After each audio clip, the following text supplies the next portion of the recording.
at cancer.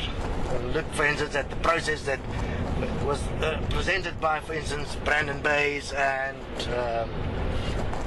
those that has been using forgiveness as a technique of self-healing, especially emotional healing.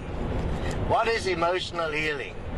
Emotions are generated when there is friction within the physical, and there is friction between the consciousness and the physical. For instance, the being that is the consciousness, which is the identity that plays God over the physical body,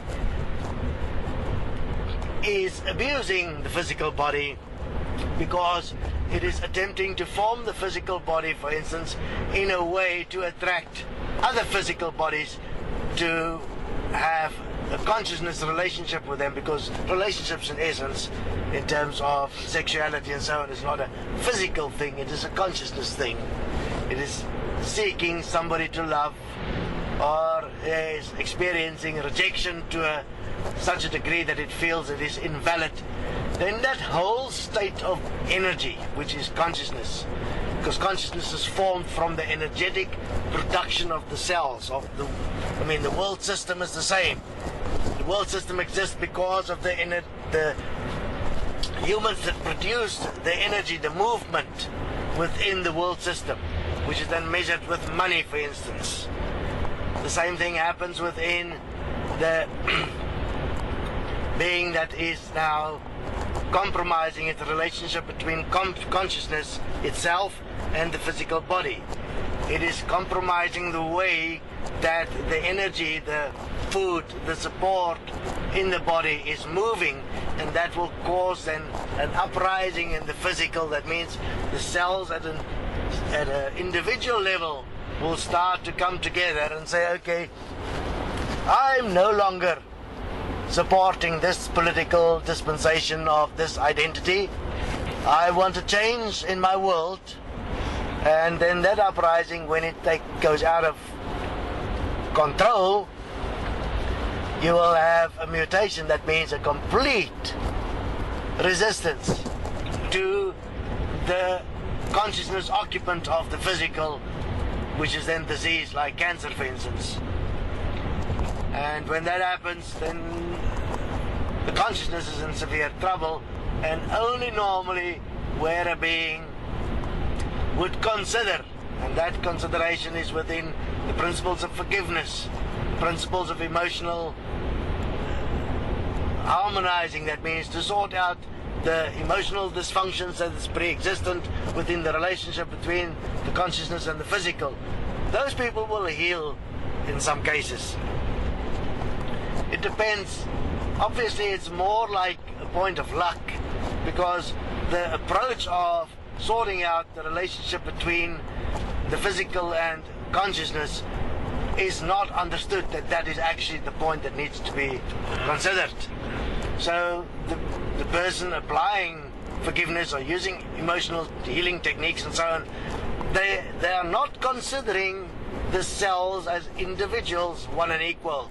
They're imposing virtually a form of healing by imposing a balance or a harmony, which is why it is not a consistent healing that takes place. It only happens in some cases. It'll be very much depending on the individuals. It's very similar to various countries in the world. In some countries there will be a greater resistance to particular forms of political opinion than in others. And therefore changes will happen according to what the opinion is, what is the point of view of the individual. The same happens in the body. The individual cell will respond according to its own will and consideration in terms of what it has experienced in its past, whether it trusts the person that is the consciousness from the perspective that it has actually changed and that it's worth to give it another try. It's like saying, okay, I'll vote this government in again. Maybe this time they will be better. And therefore, if you look at what happens if the consistent abuse continues between the God consciousness, the personality, identity of the physical body, and the physical, and that abuse continue, eventually the physical will kick out the host. It will kick out the God, and the physical dies because the system no longer is willing to function cohesively in the service of the God consciousness of the physical human being. And I mean, that's as close as the human can get to God. And now the human is trying to ascend, trying to move away from its physical, while that consciousness here, which is yourself, is actually produced by the physical. You remove yourself from the physical, you no longer exist. You are going into complete separation. Look at what really happens within the process of the human becoming aware from the moment of birth till the moment of where you are now. And spend some time in self-honesty, and you'll notice the real power, that which created you, was your physical body. You are there at the behest, like a president of a country, or a president of the world, a leader of the United Nations. You are that which speaks on behalf of all the parts of the physical body that you are in. You're not aware what they're doing at an individual level, and you don't even care. Until they revolt and you get sick. But are you really getting sick? You are not. You are being rejected by the physical as an appropriate government for it, or spokesperson. Deal with it, sort out the relationship, and you will heal.